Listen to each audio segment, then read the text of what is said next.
السلام عليكم ورحمة الله وبركاته.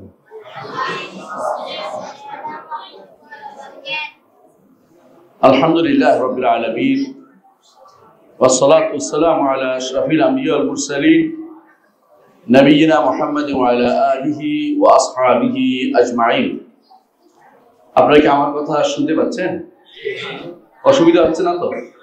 আলহামদুলিল্লাহ। আল্লাহ তাআলা বলেন ইকরা বিসমি রাব্বিকাল্লাযী খালাক। পড়ো তোমার রবের নামে যিনি তোমাকে সৃষ্টি করেছেন। একটু চিন্তা করেন, একটা জিনিস পড়তে বলেছে কিন্তু সবকিছু পড়তে বলেনি। বলছে রবের নাম যিনি তোমাকে সৃষ্টি করেছেন। দুটো জিনিস, পড়াটা হচ্ছে ইবাদত, পড়াটা হচ্ছে তাওহীদুল ইবাদা, আর আল্লাযী খালাকা যিনি সৃষ্টি করেছেন এটা হচ্ছে তাওহীদুল রুবিয়া। একই আয়াতে ইকরা বিসমি রাব্বিকাল্লাযী খালাক, একটা আয়াতের ভিতরে রুবিয়া ও উলুহিয়া দুটোই আছে। আল্লাহ তাআলা আপনাকে পড়তে বলেছেন কিন্তু সবকিছু পড়তে বলেন নাই। পড়ার ক্ষেত্রে আপনাকে অবশ্যই বাছ বিচার করে পড়তে হবে। ঠিক ইলমের ক্ষেত্রেও পড়লেই তো ইলম অর্জিত হবে। তাআল্লাম ফাইনাল মা লা ইউরিদু আলিমান, শিক্ষা অর্জন করো। কোনো মানুষ আলেম হয়ে জন্ম নেয় না। মায়ের পেটে কেউ 18 পারা 17 পারা শিখে আসছে, এটা সত্য না, এটা মিথ্যা কথা। না পড়ে কেউ কোনোদিন আলেম হয় না। পড়লে শুধুমাত্র সে ব্যক্তি কি হয়? আলেম হয়। না পড়লে আলেম হয় না। এজন্য পড়তে হবে, কিন্তু কোনটা পড়লে আলেম হবে? আল্লাহর নামে যা পড়া যায় সেটা। আচ্ছা, আল্লাহর নামে কি গান শিখতে পারবেন? আল্লাহর নামে কি আপনি হারাম কিছু নিতে পারবেন? বাধ্য হয়ে আপনাকে আল্লাহর নামে পড়তে হবে কি? আল্লাযী খালাকা, ইকরা রাব্বুকাল আকরাম আল্লাযী আল্লামা বিল কলম আল্লামাল ইনসানা মা লাম ইয়ালাম। মানুষকে তিনি যে জ্ঞান দিয়েছেন সেটা শিখতে হবে। আল্লামাল ইনসানা মা লাম ইয়ালাম, মানুষকে তা তিনি শিক্ষা দিয়েছেন যা সে জানতো না। মানুষ জানতো না, মানুষকে শিক্ষা দিয়েছেন। শিক্ষার মূল হচ্ছে আল্লাহ তাআলা মানুষকে শিক্ষা দিয়েছেন। মানুষকে অন্যরাও শিক্ষা দেয়, সেই শিক্ষাটা তাহলে কে সৃষ্টি করে? আল্লাহ সৃষ্টি করতে দেন। দুনিয়াতে ভালো মন্দ যা আছে সব আমার রবের নির্ধারণ করে দিয়েছেন। একটাতে আল্লাহ সন্তুষ্ট, একটাতে আল্লাহ সন্তুষ্ট না। কথা বুঝছেন কিনা? সুদের অঙ্ক যে মাথায় আসে না, ঘুষের টাকার হিসাব মাথায় আসে না, এত করলে এই করবো, এইটা এই পাবো, এই পাবো, এটা কি এই সৃষ্টি কি আল্লাহ তাআলা আপনার মাথার ভিতরে দেন নাই? এই জ্ঞান কি আল্লাহ মাথার ভিতরে দিছে কিনা? কিন্তু আল্লাহ এতে সন্তুষ্ট না? সন্তুষ্ট না। কিন্তু ধরেন আপনার মাথার ভিতরে আছে সালাত আদায় করবেন, যাকাত দিবেন, হজ করবেন, দ্বীন শিখবেন, এই জ্ঞানটা কে দিছে? আল্লাহ দিছে। এটা আল্লাহ সন্তুষ্ট আছে কিনা? আছে। এটা আল্লাহ সন্তুষ্ট আছে। তাহলে একটা ইলম আল্লাহর সন্তুষ্টির দিকে নিয়ে যায়, আরেকটা ইলম আল্লাহর অসন্তুষ্টির দিকে নিয়ে যায়। দুটাই আমার আল্লাহর সৃষ্টি, দুটাই আমার আল্লাহর সৃষ্টি। ইবলিসকে কে সৃষ্টি করছে? আল্লাহ। আদমকে আল্লাহ। একজন জান্নাতি, একজন জাহান্নামী। আবু জাহালকে আল্লাহ সৃষ্টি করেছেন, মুহাম্মদ রাসূলুল্লাহ সাল্লাল্লাহু আলাইহি ওয়াসাল্লামকে আল্লাহ সৃষ্টি করেছেন। একজন জান্নাতি, একজন জাহান্নামী। আবু জাহাল, আবু লাহাবরা জাহান্নামী। আল্লাহ সৃষ্টি করেছেন ঠিকই। অনেকে বলতে পারে, বর্তমান সময় অনেকে এটা খুবই করে, আমরা ইলমকে ভাগ করছেন কেন? জ্ঞান অর্জন, জ্ঞান তো উন্মুক্ত, সব জ্ঞানই অর্জন করতে হবে, জ্ঞানের ক্ষেত্রে কোনো বাধা সৃষ্টি করা যাবে না। এগুলো হচ্ছে শয়তানের বাণী। কেন শয়তানের বাণী জানেন? কিছু জ্ঞান থেকে আমার নবী আল্লাহর কাছে আশ্রয় চাইতেন। আউযু বিকা মিন ইলমিন লা ইয়ানফা, আল্লাহ আমি আপনার কাছে আশ্রয় চাই এমন জ্ঞান থেকে যে জ্ঞান কোনো উপকার করে না, যে জ্ঞান কোনো উপকার করে না, তা থেকে আমি আল্লাহর কাছে আশ্রয় চাই। বরং আল্লাহ তাআলা বলছেন ওই জ্ঞানটা অর্জন করতে হবে যে জ্ঞানটা আখিরাতমুখী, চিরস্থায়ী জীবনমুখী। চিরস্থায়ী জীবন হচ্ছে আখিরাতের জীবন। দুনিয়ার জীবন ক্ষণস্থায়ী, এখানকার জ্ঞান বেশি জানলেও আল্লাহর কাছে এটা প্রশংসিত না। আল্লাহ কি বলেছেন? ইয়ালামুনা যাহিরাম মিনাল হায়াতিদ দুনিয়া ওয়া হুম আনিল আখিরাতি হুম গাফিলুন। দুনিয়ার জীবনের প্রকাশ্য রূপ এরা ভালো জানে, কিন্তু আখিরাত সম্পর্কে এরা গাফেল। আখিরাত সম্পর্কে এরা গাফেল। দুনিয়ার অনেক কিছু জানে, কেমনে 1 টাকা থেকে 2 টাকা বানাইতে হয়, কেমনে কিভাবে সুদ খেলে বিল্ডিং বানাইতে হয়, সব মুখস্থ করে বসে আছে। কিন্তু আখিরাতের জ্ঞান যেটা, সেটা থেকে তারা গাফেল। আল্লাহ বলে দিয়েছেন আযাব হবেই হবে, এর সাথে যত কিছু আছে দাস হবেই হবে, সবগুলির সাদাকা তার কবর খুঁজতেই। সুবহানাল্লাহ। তো আপনি বুঝতে পারছেন যে মরে গেলে কিন্তু দুনিয়া যত বিল্ডিং বানাইছেন, যত এটা করেছেন ওইটা করেছেন, দুনিয়া আবাদ করেছেন, বিশাল বিশাল ফ্যাক্টরি করেছেন, এগুলি কোনোটাই আপনার কাজে লাগবে না। যাবে কোনটা? ছোট্ট একটা জিনিস আপনি হয়তো ছোট মনে করেছেন সেদিন, যে আমি অল্প একটু জায়গা দিয়েছিলাম মসজিদের জন্য, অল্প একটু মাদ্রাসার জন্য দান দিয়েছিলাম, এটা কিন্তু আপনি না চাইলে এটা যাবে না। মানে আপনি চিন্তা করেন নাই, এত হবে কিন্তু হয়ে যাচ্ছে। শুধু নিয়ত ছিল যে আখিরাতে আমি পাবো, কিন্তু আপনি চিন্তা করেন না কতটুকু পাবেন, কিন্তু বিশাল আকার ধারণ করেছে। এই যে সাদাকা জারিয়া, এটা একটা যাবে। আরেকটা যাবে ইলমুন ইউনতাফাউ বিহি, এমন ইলম যাবে যে ইলমের বুকার অর্জন করা যায় না। যদি কাউকে আপনি অঙ্ক শেখান, এই ইলম যাবে না, কিন্তু কাউকে আপনি সূরা ফাতিহা শিখান, এটা যাবে না। পার্থক্য বুঝছেন?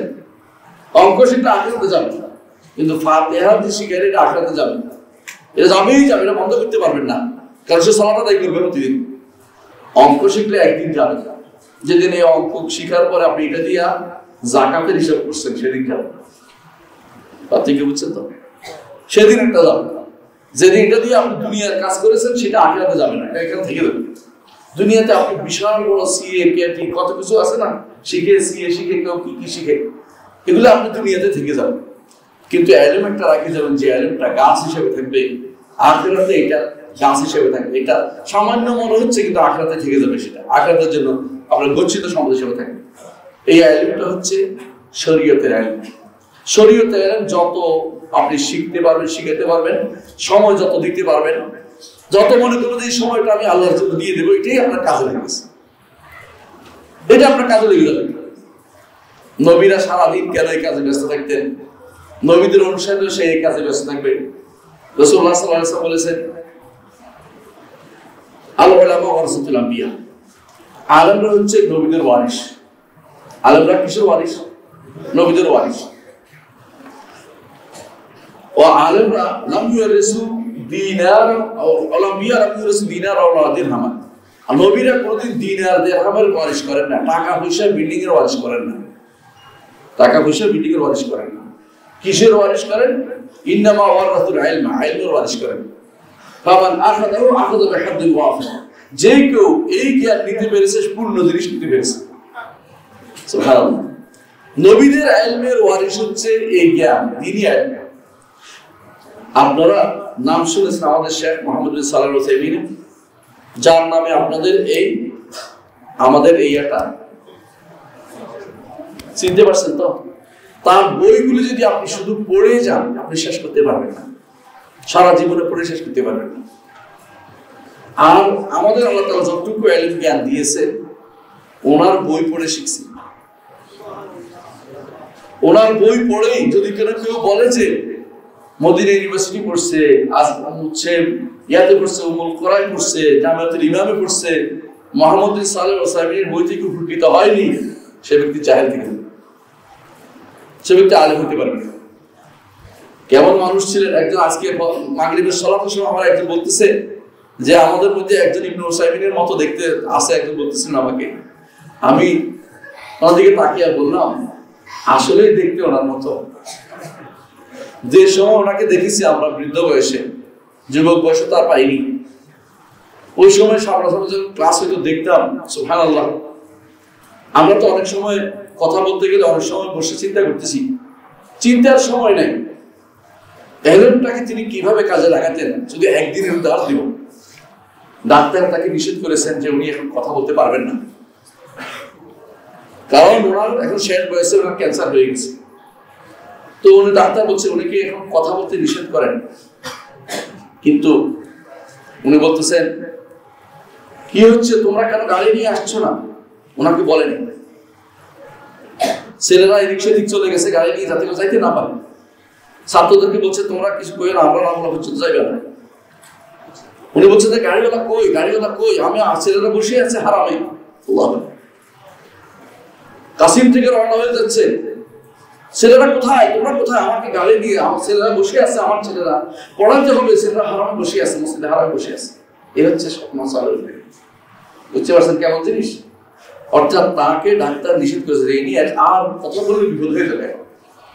উনি বলতেছেন বিপদ আর কি হচ্ছে, তোমরা কেন আমাকে বাধা দিচ্ছ? বলছে আপনার শেষ পর্যন্ত বলেই হলো আপনাকে ডাক্তার নিষেধ করেছে। কেন নিষেধ করেছে? নিষেধ করার কোনো কারণ নাই। আমি তো এদেরকে পড়ানোর মধ্যে তো আমি জীবনটা শেষ করতে চাই, দিনে আয়োজনের মধ্যে জীবনটা শেষ করতে চাই। তারাই ওয়ারিশ রেখে যেতে চান। মৃত্যুর আগ মুহূর্তে তাদের উপরে থাকে কবর, কবরে যাওয়ার আগেও তাদের হাতে থাকে, এলমের কথা থাকে। এই মুহাম্মদ বিন সালেহ আল উসাইমিন তার বই হচ্ছে একেবারে সহজ করে লেখা। যে ব্যক্তি আরবি জানে সেই এই সহজ আরবিটা বুঝে এলম অর্জন করতে পারবে। আমাদের ছেলেদেরকে আমরা অনেক সময় আরবি পড়াচ্ছি, যেগুলি সবগুলির ব্যাখ্যা আছে। তোমরা হাইয়া পড়ছো, তোমরা লামিয়া পড়ছো, তোমরা যেগুলি পড়ছো, এগুলি যেগুলি মুখস্থ করছো, এগুলি ব্যাখ্যা শেখা আছে। এরকম দার্সে মসজিদে বসে দাঁড় দিয়েছেন, মাদ্রাসায় দাঁড় দিয়েছেন, যেখানে হারামে দাঁড় দিয়েছেন, যেখানে গেছে সেখানে দাঁড় দিয়েছেন, প্রশ্ন উত্তর দিয়েছেন। আমরা জানি না এতটুকু নিবেদিত প্রাণ কেমনি মানুষ না। কারণ তাই আনন্দ পেয়েছেন, কারণ এটা নবীদের ওয়ারিশ, নবীদের রেখে যাওয়া কাজ। নবীদেরকে রেখে যাওয়া কাজটা এই যারা করেছেন তারা হচ্ছে সত্যিকারের ওয়ারিশ। তারা চিন্তা করে না খাওয়া দাওয়ার পরে বাকি চিন্তাটা কিভাবে ইলমকে বিতরণ করা যায়।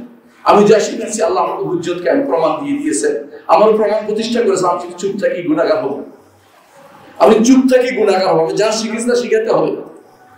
এই দায়িত্ব নিয়ে তারা দুনিয়াতে কাজ করেছে। শুধু আর্থিক চিন্তা বা দুনিয়ার কোনো চিন্তা নিয়ে কাজ করেন না।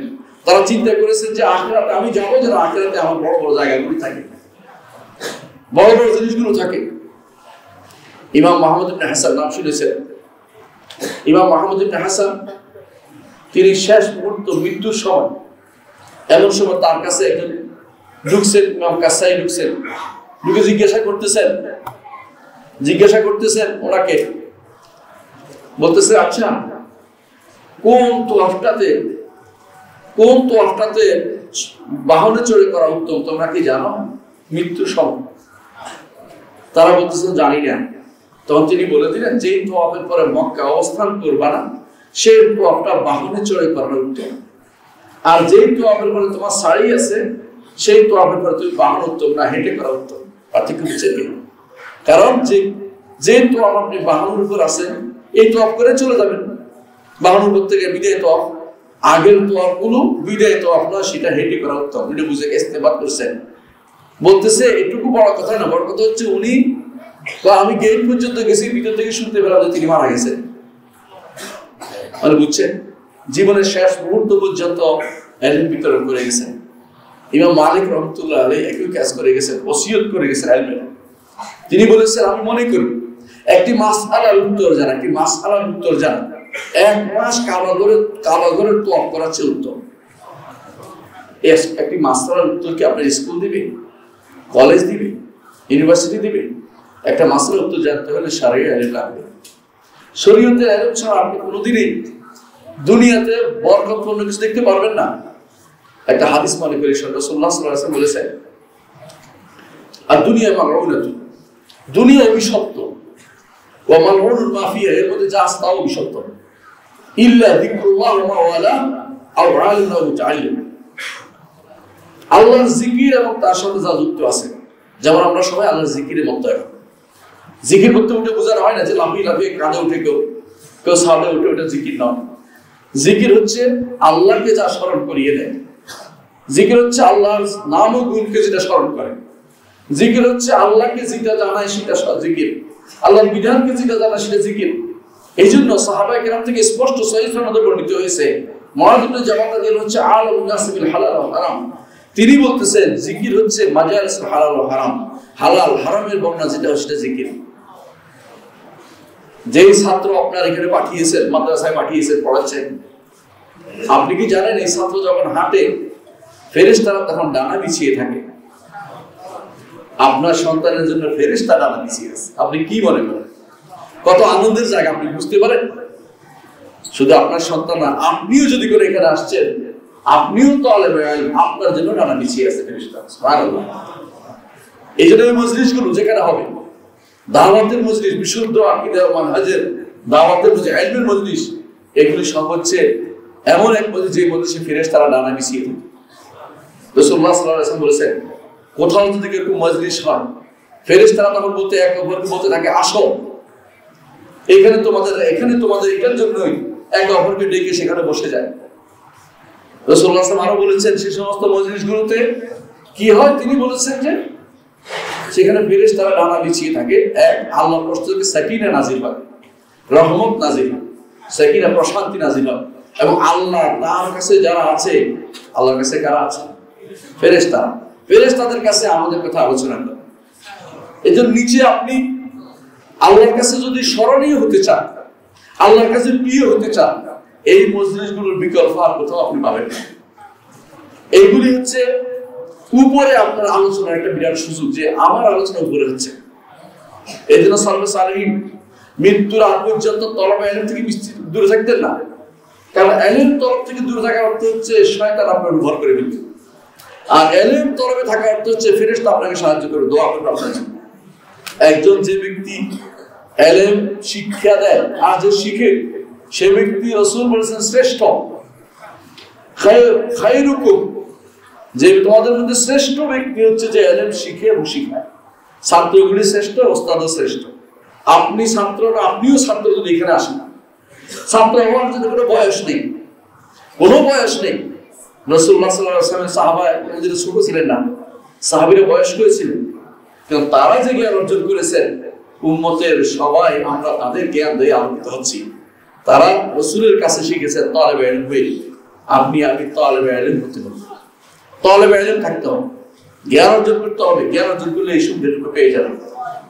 আর 3 নম্বর যেটা হয়, ওয়ালাদুন সালিহুন ইয়াদউ লাহু। রাসূলুল্লাহ সাল্লাল্লাহু আলাইহি ওয়াসাল্লাম বলেছেন 3 নম্বর যে কাজ করলে আখিরাতে কাজে লাগবে তা হচ্ছে নেক সন্তান যে আপনার জন্য কি করবে? দোয়া করবে। প্রিয় ভাইরা, নেক সন্তান হইতে হলে কোন জায়গায় পড়াতে হবে আপনি একটু বলেন তো। নেকের জায়গায় সন্তান পড়াতে হবে যেখানে পড়লেই সওয়াব, যেখানে আলিফ লাম মিম যালিকাল কিতাব বললে আলিফে 10, লামে 10, মিমে 10, যালিকাল কিতাব দালে 10, লামে 10, কাফে 10, অনবরত সওয়াব জমা হতে থাকছে। আর কিছু আপনি যদি আড্ডুম বাড্ডুম পড়াড্ডুম পড়েন, ওখানে কি সওয়াব হবে? ওখানে কিচ্ছু হবে না, কোনো কিছু যুক্ত হবে না।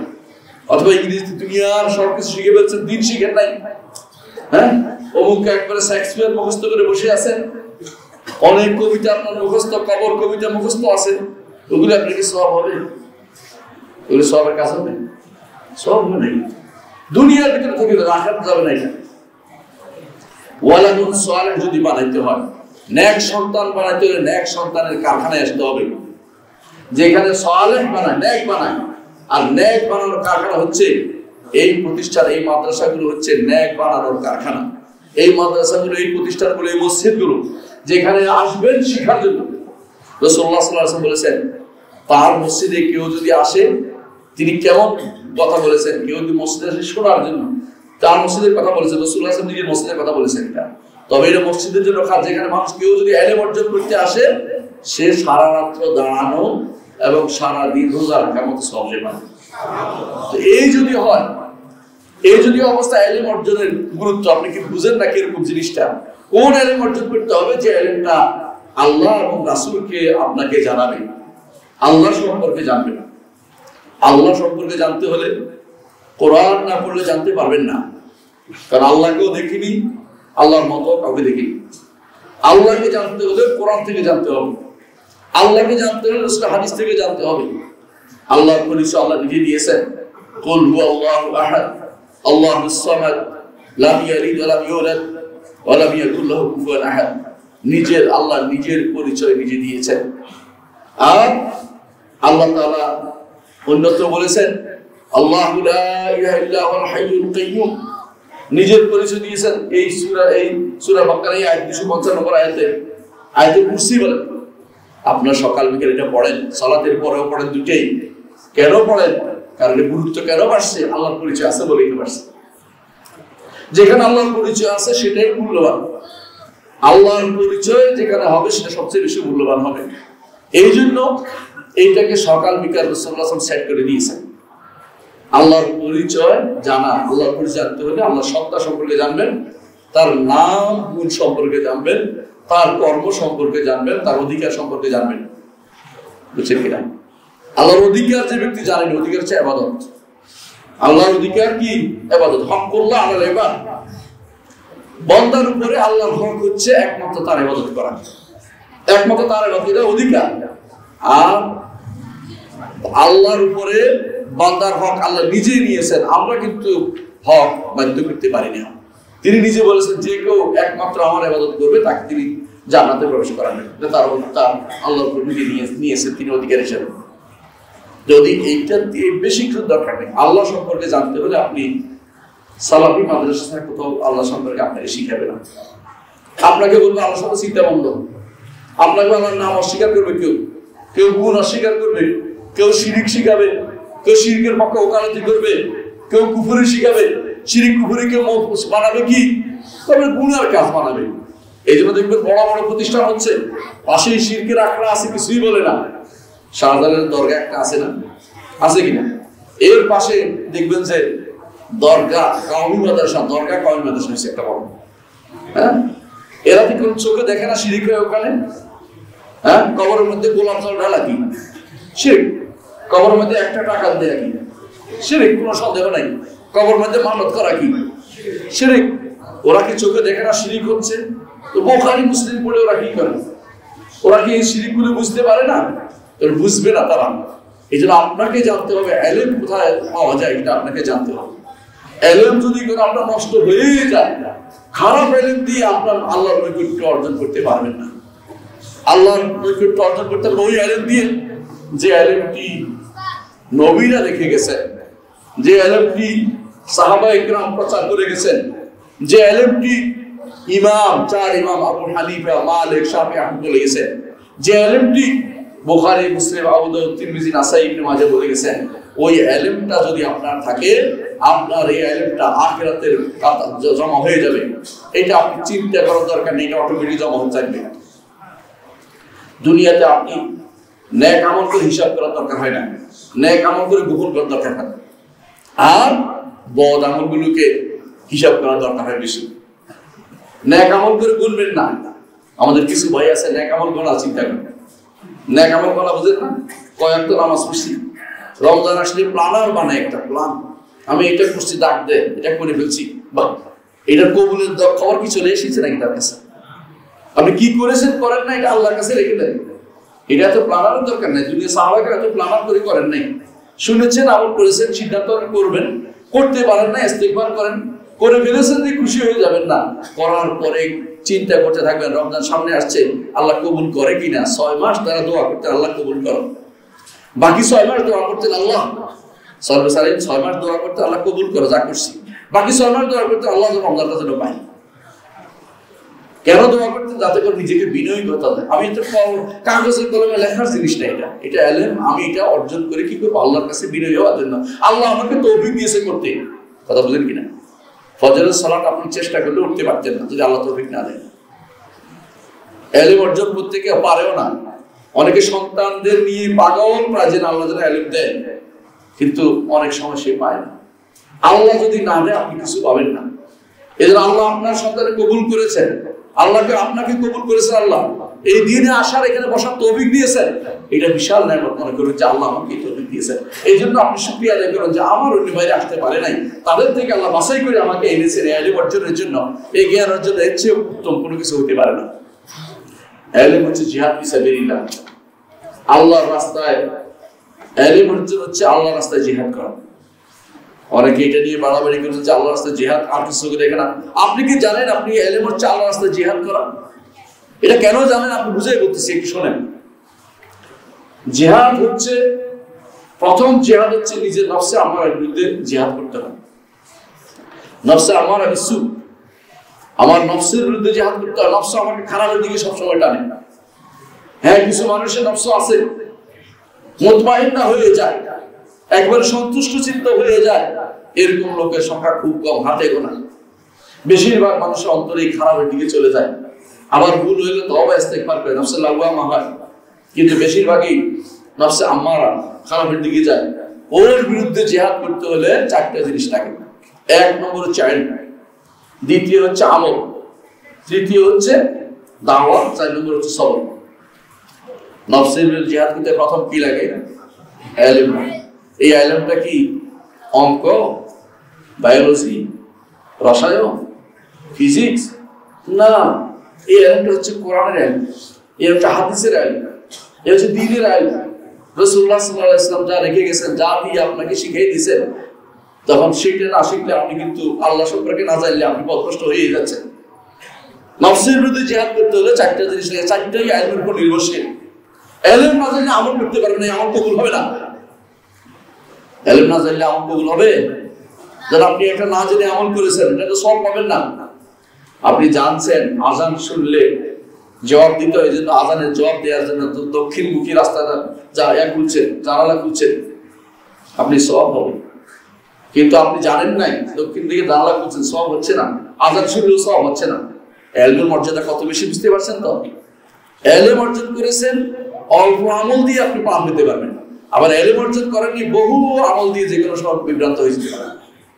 তাই হয়েছে অনেক মানুষ ইলম অর্জন করেনি, আল্লাহ সম্পর্কে, দ্বীন সম্পর্কে, শরীয়ত সম্পর্কে কথা বলতে গেছে, কথায় কথায় ভুল করে। দেখলাম একজনের কথা না বলে পারছি না, একজনে গত 2 সপ্তাহ আগে দেখলাম ওয়াজ করতেছে 27 রজবের রাত্রিতে। বলতেছে, আপনারা কি জানেন আজকে 27 রাত, 27 রজব? এক নম্বর ভুল করতেছে।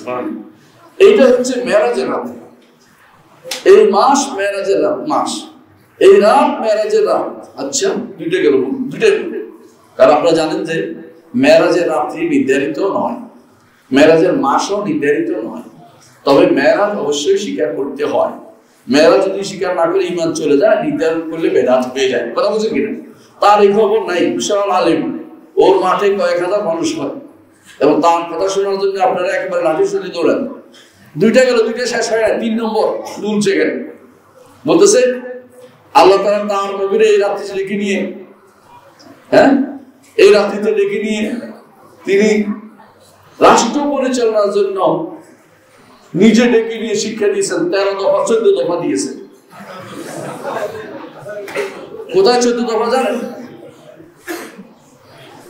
সুবহানাল্লাযী আসরা বিআবদিহি, সূরা বনী ইসরাঈলের মধ্যে আলোচনার পরে মাঝখানে যে আল্লাহ তাআলা বলছেন ওয়াকাদা রাব্বুকা আল্লা তা'বুদু ইল্লা ইয়্যা, এখানে 14 দফা কথা আছে, মানে 14টা কথা বলছে আল্লাহ তাআলা এখানে। কিন্তু সেইটা টেনে এলাম মেরাজ রাতে দিকে নিয়ে গেছে। এই আরেক ভুল। 27 বছর লাগছে নাকি শিক্ষা দিতে রাষ্ট্র পরিচালনা নীতি, এটা আরেক ভুল। এটা হচ্ছে কিংবদন্তি আছে যে রাসূল যে গেছে কোথায় মেরাজে, তো কোন বেটি জানি মাস করতেছে, এখনো আসে দেখে মাস করতেছে, এর মধ্যে 27 বছর পার হয়ে গেছে। তো 27 বছর লাগছে নাকি মেরাজ যাইতে। এই মিথ্যা জিনিসগুলো তারা সেখানে প্রচার করে বেড়াচ্ছে। আপনি বুঝে নিচ্ছেন কত? এই 2-3 মিনিটের ভিতরে 10টা মিথ্যা কথা। কারণ ইলম নাই, এই ইলম বাদে ওয়াজ করতেছে সব। ইলম বাদে বসে বসে ওয়াজ করতে মজাই লাগে, সুন্দর সুন্দর কাহিনী হয়ে যায়। এদের ইলম সবার আগে। বাবুল আল ইলমু ক্বাবলা আল কাওল ওয়াল আমাল। ইমাম বুখারী যিনি বলছেন আল ইলম, আগে ইলমটা। আল্লাহ তাআলা বলছেন ফা'লাম আন্নাহু লা ইলাহা ইল্লাল্লাহ, আগে জানো যে লা ইলাহা ইল্লাল্লাহ, তিনি ব্যতীত আর কোনো ইলাহ নেই। আগে জানতে হবে তিনি আল্লাহ ব্যতীত আর কোনো ইলাহ নেই। না জেনে আপনি যা পড়াচ্ছেন এগুলি আল্লাহ আপনার বিরুদ্ধে যাবে কখনো কখনো, কারণ আপনি যে না জেনে কথা বলেন। আল্লাহ তাআলা কোরআনে কারীমে বলেছেন কুল ইন্নামা হারামা রাব্বিয়াল ফাওয়াহিশা মা যাহারা মিনহা ওয়া বাতান ওয়াল ইসমা ওয়াল বাগয়া বিগাইরিল হাক্কি ওয়া আন তুশরিকু বিল্লাহি মা লা ইউনাজ্জিলু বিহি সুলতানা ওয়া আন তাকুলু আলাল্লাহি মা লা তা'লামুন। 5টি জিনিস আল্লাহ হারাম করেছেন জানিয়ে দিন আমাদেরকে।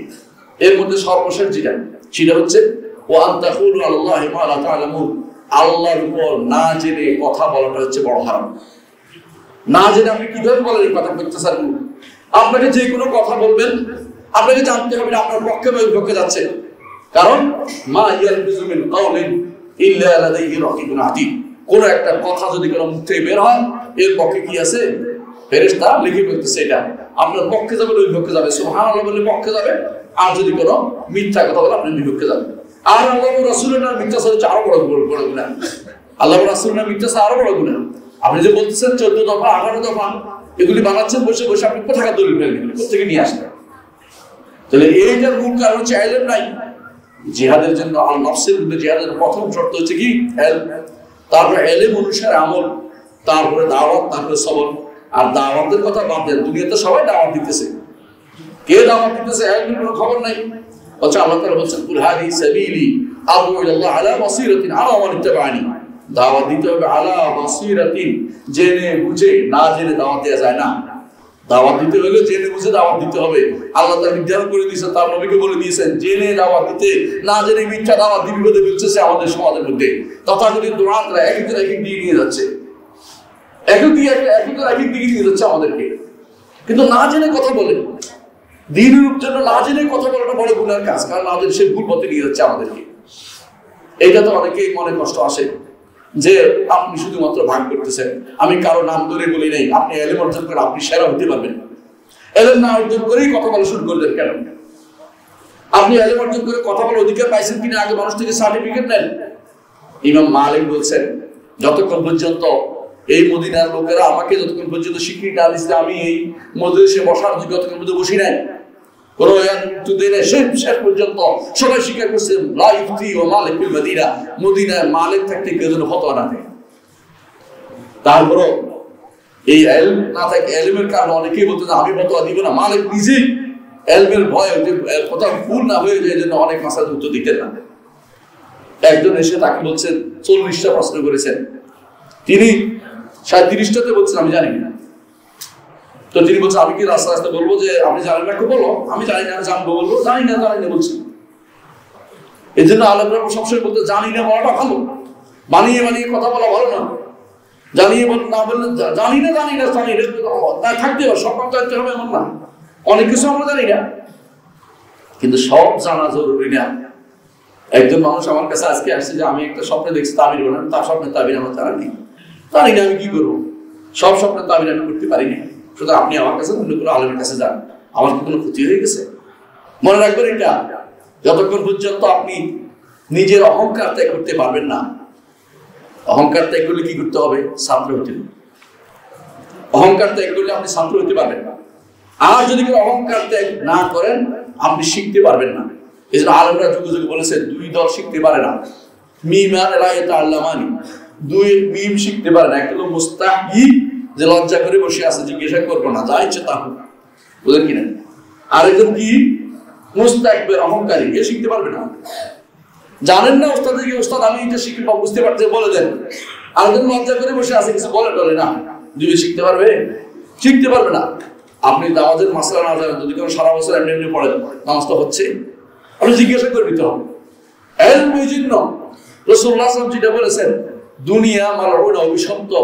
এই জিকিরের মজলিস এইটা ব্যতীত এবং এর সাথে সংযুক্ত যা আছে তা সে অভিশপ্ত না। আর আলেম ও মুতাআল্লিম, ছাত্র এবং শিক্ষক, এরা অভিশপ্ত না। আপনাকে হয় ছাত্র হতে হবে, নাহলে আপনাকে শিক্ষক হতে হবে। ছাত্র শিক্ষক কঠিন কিছু নয়। আপনার সন্তানের জন্য আপনি শিক্ষক, আবার আপনি যখন উস্তাদের কাছে যাবেন আপনি হবেন ছাত্র। একই ব্যক্তি। আমরা এখানে আপনাদের কাছে কথা বলছি, কিন্তু আমাদের উস্তাদের কাছে আমরা বিড়ালের মতো বসে থাকি, কারণ আমার শিক্ষা দরকার। ওস্তাদ আজকে যেটা বলছি হয়তো আমি আর কোনোদিন পাবো না, এই সুযোগ হয়তো আমার জীবনে আর আসবে না, এটা শিক্ষা দরকার। এই জন্য যত অহংকারী হয়ে যান যে আমি তো অনেক শিখছি, আমি জানি না, আপনি এলএম থেকে দূরে সরে গেছেন।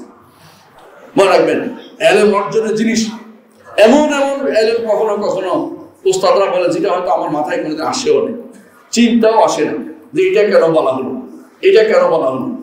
আমি ওইদিন একটা জায়গা থেকে আশ্চর্য হয়েছি যে কোরআনে কারীমে আল্লাহ তাআলা বলছেন যে রাহমাতুল্লাহ ওয়া বারাকাতুহু আলাইকুম আহলাল বাইত ইন্নাহু হামিদুম মাজিদ।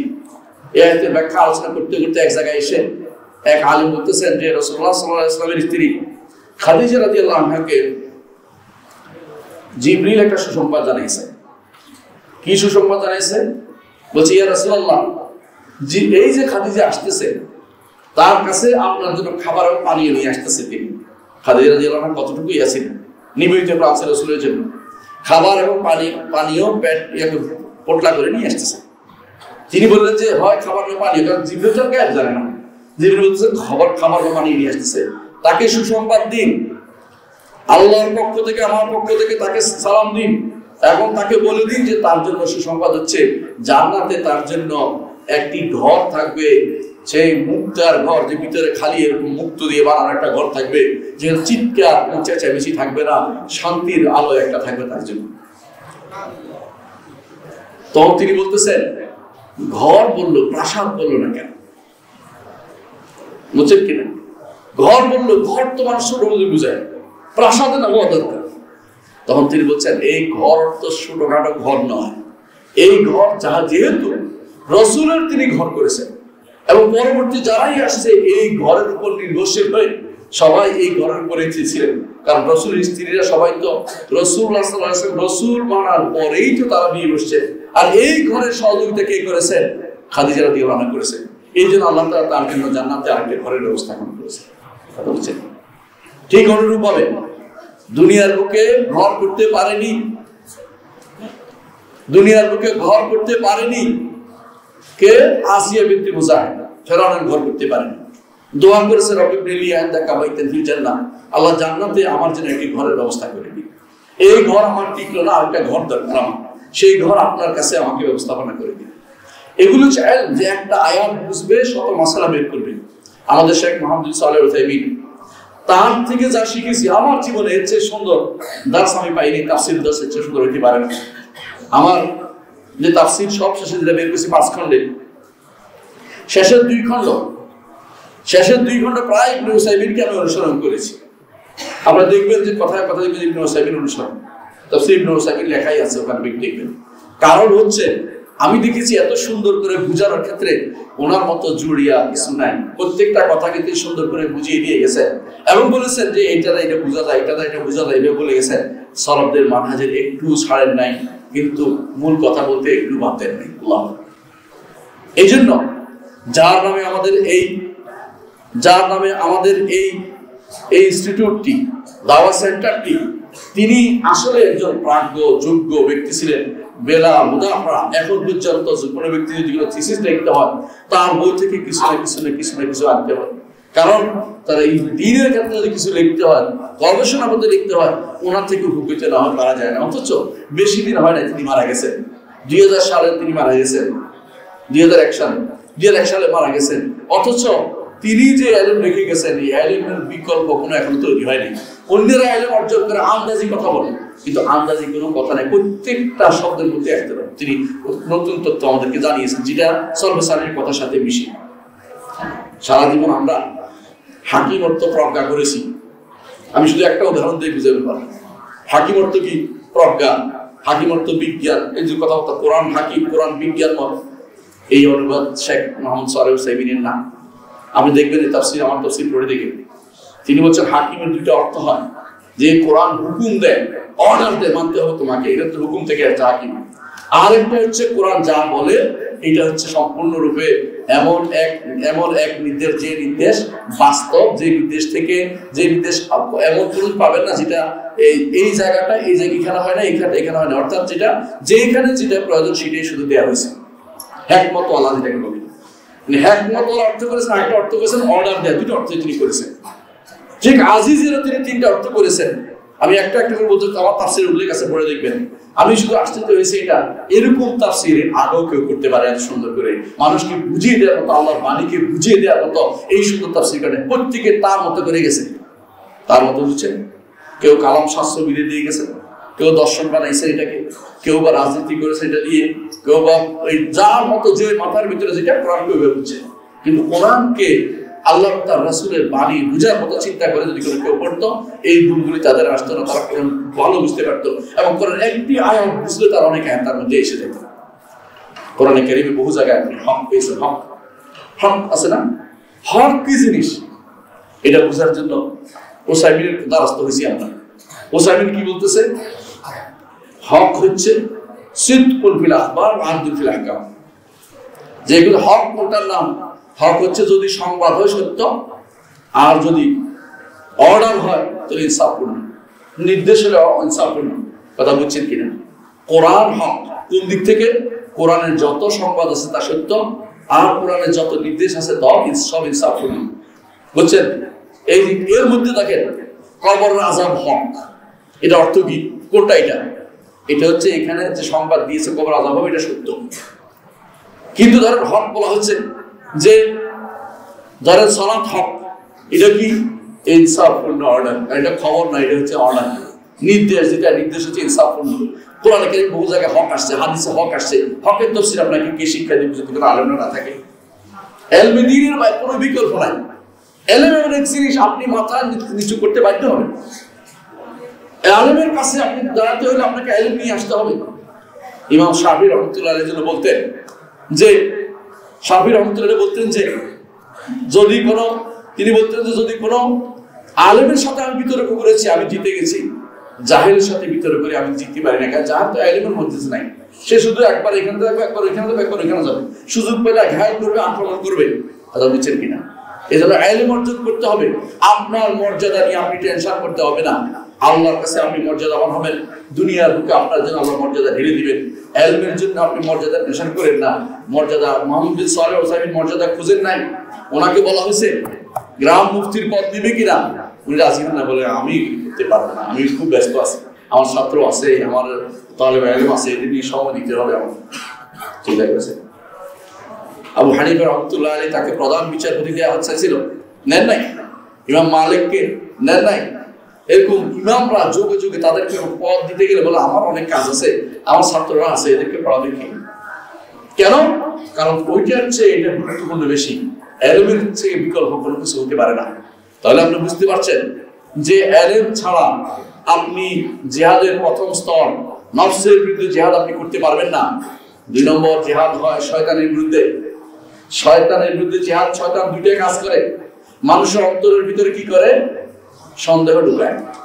আর মানুষের অন্তরের ভিতরে কি করে? প্রবৃত্তির তাড়না জাগায়। এই দুইটা থেকে বাঁচতে হলে আল্লাহর বিধান জানতে হবে, কোরআন হাদিস জানতে হবে, নাহলে আপনি থাকতে পারবেন না। শয়তান যখন এসে বলবে সব আল্লাহ সৃষ্টি করেছে, আল্লাহকে কে সৃষ্টি করলো, এটার জবাব হাদিস দিয়ে আছে, হাদিসে আছে। এটা যখন আসে তখন বলবে যে কুল আল্লাহু আহাদ আল্লাহুস সামাদ লাম ইয়ালিদ ওয়া লাম ইউলাদ ওয়া লাম ইয়াকুল লাহু কুফুয়ান আহাদ। এবং বলবে আমানতু বিল্লাহি ওয়া রাসূলিহি, বাম দিকে 3 বার থুতু ফেলবে এবং এটা থেকে বাঁচবে, এটা থেকে অন্য কথা চলে যাবে, এটা যেন মাথায় না আসে। শয়তান থেকে আউযু বিল্লাহি মিনাশ শাইতানির রাজিম বলবে। চিন্তা করেছেন এই ইলম যদি না থাকে সে কি কোনোদিন এটা থেকে বাঁচতে পারবে? এরপরে বলতে শয়তান এটা একটু বুজুর কাজ ধরবে, মুখে ধরবে। ইলম থাকলে আপনি এটা কামড় ধরতে হবে, আপনি ঠিক হয়ে যাবেন। তো ইলম লাগবেই, শয়তান থেকে বাঁচতে হলে ইলম লাগবেই। শয়তানের কুপ্রবৃত্তি থেকে বাঁচতে হলে ইলম লাগবে। কুপ্রবৃত্তি কি হারামের দিকে চোখ যেতে চান, তখন বলবেন যে আল্লাহ তাআলা বলেছেন ইন্নাস সামআ ওয়াল বাসারা ওয়াল ফুআদা কুল্লু উলাইকা কানা আনহু মাসউলা। আমার চোখ, আমার কান, আমার বাসার, সামা ওয়াল ফুআদ, অন্তর, এগুলি আল্লাহ জিজ্ঞাসা করবেন।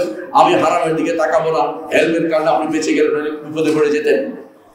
আব্দুল কাদের জিলানী রাহমাতুল্লাহ আলাইহি সম্পর্কে বলা হয় শয়তান এসে বলছে যে তোমার ইবাদতে আমি খুশি হইয়া তোমার সাথে দেখা করতে এসেছি। আব্দুল কাদের জিলানী বুঝছেন যে শয়তান, কারণ আল্লাহ তাআলা তো সৃষ্টির ভিতরে আসবেন না, আল্লাহ তাআলা সৃষ্টির ভিতরে কারোর সাথে দেখা করতে আসেন না। শয়তান সেটা কারসাজি করেছে। তখন তারা বলে যে তিনি বলে আউযু বিল্লাহি মিনাশ শাইতানির রাজিম। তখন বলে যে শয়তান বলেছে আব্দুল কাদের তুমি তোমার ইলমের কারণে বেঁচে গেলে, কত সুফিকে আমি এর মাধ্যমে পথভ্রষ্ট করে দিয়েছি। সুফিরা সবুজ দেখলে মনে করে খিজির আলাইহিস সালাম সবুজ চোখ। শয়তানদের সবুজ চোখ হইতে পারে না, তোমার কে কইছে? খিজির বহুত আগে মরে গেছে। রাসূলের যুগে খিজির জীবিত ছিলেন না। খিজির আলাইহিস সালাম বহুত আগে মারা গেছেন। কারণ যদি জীবিত থাকতেন বদরের যুদ্ধে হাজির হওয়া তার জন্য ফরজ ছিল। বুঝলেন কিনা? রাসূলুল্লাহ সাল্লাল্লাহু আলাইহি ওয়াসাল্লাম বলেছেন যদি মুসা জীবিত থাকতো আমার অনুসরণ ছাড়া তার কোনো গত্যন্তর ছিল না। যেমন যখন ঈসা আলাইহিস সালাম আসবেন তখন তিনি আমাদের শরীয়তের বাইরে, নবী মুহাম্মদ শরীয়তের বাইরে যাবেন না, অন্য কিছু করবেন না। এর অর্থ হচ্ছে এই মুহাম্মদ রাসূলুল্লাহ সাল্লাল্লাহু আলাইহি ওয়াসাল্লাম সাহায্য করা, রাসূলুল্লাহ সাল্লাল্লাহু আলাইহি ওয়াসাল্লাম সাহায্য করা। আল্লাহ কোরআনে বলে দিয়েছেন লা তানসুরুন্নাহু যে অবশ্যই তোমরা তাকে সাহায্য করবে, অঙ্গীকার নিয়েছে নবীদের থেকে। যদি খিজির আলাইহিস সালাম জীবিত থাকতেন তাহলে তিনি ওই আগেও চলে আসতেন, বদরের যুদ্ধে হাজির হতেন। তিনি মারা গেছেন বহু আগে, রাসূলের যুগে আর কোন নবী ছিলেন না, একমাত্র মুহাম্মদ রাসূলুল্লাহ নবী ছিলেন। কথা বুঝছেন কিনা? এবং আর পর্যন্ত কোন নবী ছিলেন না, একটা বিশাল সময় কোন নবী ছিলেন না। আলাফাতে তিনি রাসূল আল্লাহ তাআলা বলছেন যে একটা বিশাল সময় কোন নবী ছিল না। সুতরাং খিজির আলাইহিস সালামের অস্তিত্ব তখন ছিল না। এখন যদি কেউ বলে খিজির আসছিল, স্বপ্নে দেখাইছে, দিছে আর খিজির দাঁড়াই গেছে, দেখে তো ওখানে এক লোক বসে রয়েছে, হ্যাঁ আপনাদের দেশে একটু হুজুররা বলে, তথাকথিত পীররা শিক্ষা দিচ্ছে এটা, কথা জানি নদী ভাঙতেছে, নদী ভাঙতেছে, বুঝলেন কিনা? নদী ভাঙতেছে দেখে বলতেছে অমুক হুজুরে, বিশ্বাস নাম বলতেছে, বলতে চাচ্ছি না, বিশ্বাস বলতেছে কোন জায়গায় নদী ভাঙবে বুঝেন তো? বরিশাল, একটু বুঝছেন তো? হুজুরে দিছে কি সিটি লেখা দিছে, ডুব দিয়ে দেখা যায় এক লোক বসে রয়েছে, হুজুরে সিটি দিছে, তারপরে এরপর থেকে আর ভাঙে না। এই গল্প করতে বসে রয়েছ, হ্যাঁ? ওখানে আরেকজন আরেক বিশ্বাসের কবর 10 হাত পানির নিচে, উনি কেন সিটি বাদে উঠতে পারলেন, উপর দিয়ে আমি উঠে গেলাম, উঠে যেতে পারতাম। এই গল্প ওরা আমাদেরকে শোনাইতে আসে, কারণ আমরা দেখি নাই যে, মনে রাখবেন কেরামত সব বানায় বসে বসে।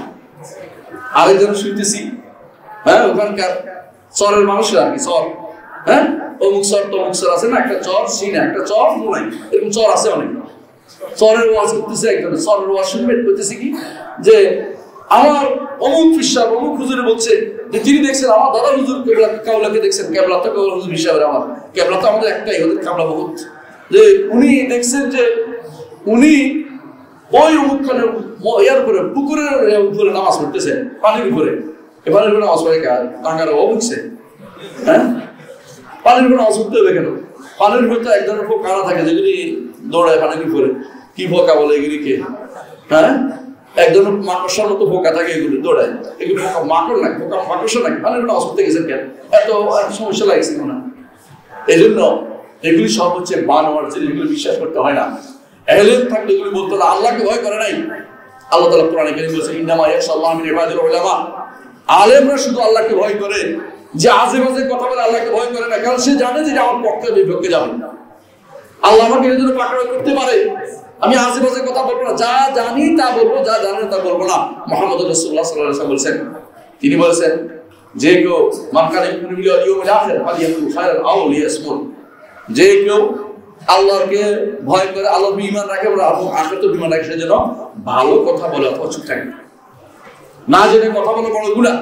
অধিকাংশই এখন কারামত বানাচ্ছে, মিথ্যা বানাচ্ছে, মিথ্যা ছড়াচ্ছে। রাসূলুল্লাহ সাল্লাল্লাহু আলাইহি ওয়াসাল্লাম বলেছেন কাফা বিল মারই কাযিবান আন ইউহাদ্দিসা বিকুল্লি মা সামিআ, একজন মানুষ মিথ্যাবাদী হওয়ার জন্য যথেষ্ট, যা শুনে তাই প্রচার করিবে না। আপনাকে এটা শিওর হতে হবে। আর আল্লাহ তাআলা কোরআনে বলে দিয়েছেন ইয়া আইয়ুহাল্লাযীনা আমানু জাআকুম ফাসিকুম বিনাবাইন ফাতাবায়ানু, এই ফাসিকরা যদি কোনো সংবাদ নিয়ে আসে অবশ্যই পরীক্ষা করে দেখবে, এটা আন্দাজি প্রচার করা যাবে না। প্রচার করলেই সে একজন মিথ্যাবাদী। কাফা বিল মারই কাযিবান আন ইউহাদ্দিসা বিকুল্লি মা সামিআ, যা শুনে তা প্রচার করে সে একটা মিথ্যাবাদী হবে। সুতরাং আন্দাজি কথা প্রচার করা যাবে না, জেনে শুনে বলতে হবে, যা আমল করেন তা জেনে শুনে আমল করতে হবে। তো জিহাদের জন্য আমরা বলছি শয়তানের বিরুদ্ধে জিহাদের জন্য কি লাগবে? দুটো জিনিস। শয়তান দুটা কাজ করে, একটা কি সন্দেহ দেয়, একটা কি প্রবৃত্তি তাড়ানো জায়গায়। এই দুইটার জন্য ইলম ছাড়া বাঁচার কোনো পথ নেই। 3 নম্বর জিহাদ হয় জালেমদের বিরুদ্ধে, ফাসিকদের বিরুদ্ধে। এই জিহাদের তর 3টা। একটা হচ্ছে হাত দিয়ে যদি আপনার অধীনস্থ হয়, দ্বিতীয় হচ্ছে মুখ দিয়ে, তৃতীয় হচ্ছে অন্তর দিয়ে। এই 3টার জন্য ইলম রাখবে। ইলম ছাড়া আপনি উল্টা করে ফেলবেন, বুঝলেন কিনা? ইলম ছাড়া কাফের বলে ফেলবেন, এটা গুনাহগার, এটা কাফের বানাই ফেলছে। আবার কাফেরকে গুনাহগার বানাই ফেলবেন। কাফের তো সাধারণ গুনাহগার না, একজন মানুষ মুরতাদ হয়ে গেছে, আপনি কেমন যে গুনার কাজ করতেছে। এই জন্য দেখে দেখে আমরা দেখতে পাই এদের মধ্যে মুরজিয়াদের অভাব নাই আছে, কবর সেজদা করতেছে আর হেরা করতেছে, গুনার কাম করতেছে, চোখের সামনে হইতেছে। এই দেশে কি আলেমের অভাব আছে নাকি? তথাকথিত আলেম তো অভাব নেই, ওদের পাশে বিশাল বিশাল মাদ্রাসা আছে, কিন্তু আশেপাশে শিরকের কোনো অভাব হয় না। এরা মুখ দিয়ে কোনোদিন শিরকের বিরুদ্ধে কথা বলে না। এরা কথা বলতে পারে, হাঁটতে চলতে বলা তো ফরজ এটা। কারণ নবীদের যদি ওয়ারিশ হয়ে থাকে, নবীরা প্রথম যে যার বিরুদ্ধে কর্মকাণ্ড চালিয়েছে এটা কি? শিরকের বিরুদ্ধে কথা বলেছে। নবীরা তাওহীদের কথা বলেছেন। আর তাওহীদের কথা বলে না অনেক সময়, তাওহীদের কথা চুপে থেকে আমাদের প্রথম কাজ হচ্ছে মুখটা করা। তাওহীদের প্রথম কাজ, নবীদের প্রথম কাজ তাওহীদের দাওয়াত দেয়া। এটা ইলমের অভাবে আজ তাওহীদের দাওয়াতটা সে দুনিয়াতে প্রচার প্রসার লাভ করছে না। ইলমটা সবার আগে আপনাকে জানতে হবে যে ইলম ছাড়া কোনোভাবেই আপনি পার পেতে পারবেন না, ভুল হতেই থাকবে আপনার। আর একটা জিহাদ হচ্ছে কাফেরের বিরুদ্ধে জিহাদ, এটা দুই ভাগে বিভক্ত। একটা হচ্ছে প্রতিরোধমূলক জিহাদ, একটা হচ্ছে অগ্রণী জিহাদ। প্রতিরোধমূলক জিহাদ কখন করবেন সেটাও ইলম দরকার আছে, কোরআন এবং সুন্নাহর জ্ঞান ছাড়া আপনি উদ্ধার করতে পারবেন না। আর একটা হচ্ছে অগ্রণী জিহাদ করবেন, এটাও ইলমের দরকার আছে, কখন করতে কোন কোন শর্ত পূরণ হলে অগ্রণী জিহাদ করতে, এটা আপনার ইলমের দরকার আছে। ইলম ছাড়া কোনো জিহাদ হয় না। এই জন্য আল্লাহ বলেছেন যুগে যুগে, ইবনে তাইমিয়া ইবনে কাইয়িম তারা বলেছেন, কেউ যদি মনে করে যে ইলম তলব করা জিহাদ নয়, সে তো ইলমতে তো জিহাদ বুঝে নাই, ইলমের মর্যাদা বুঝতে পারে না। এই জন্য যে ব্যক্তি ইলমের মধ্যে লেগে আছে তাকে যত ভয় পায় শয়তান, আর কাউকে এত ভয় পায় না। কারণ সে জানে যে এর মাধ্যমে কয়দিন পরে আমরা যা নষ্ট করি সব তো ঠিক করে ফেলবে লোকে। বুঝলেন কিনা? আপনি ঘরের মধ্যে অনেক কিছু, একজন আপনার বাবা আমল করে বিশাল বিশাল আমল করছে, বিশাল করে আছে, আপনি যখন ইলমের কথাটা জানবেন তাকে বলবেন, তখনই তো সব বিগড়ে যাবে, ওইটা বাদ দিবে। অনেকে আজকে লিখতেছে দেখি বললাম, বলে যে কি আমরা সব বরাত পালন করছি বহু রাত, আজকে তো সব বরাত বলে অনেকে, তাই না?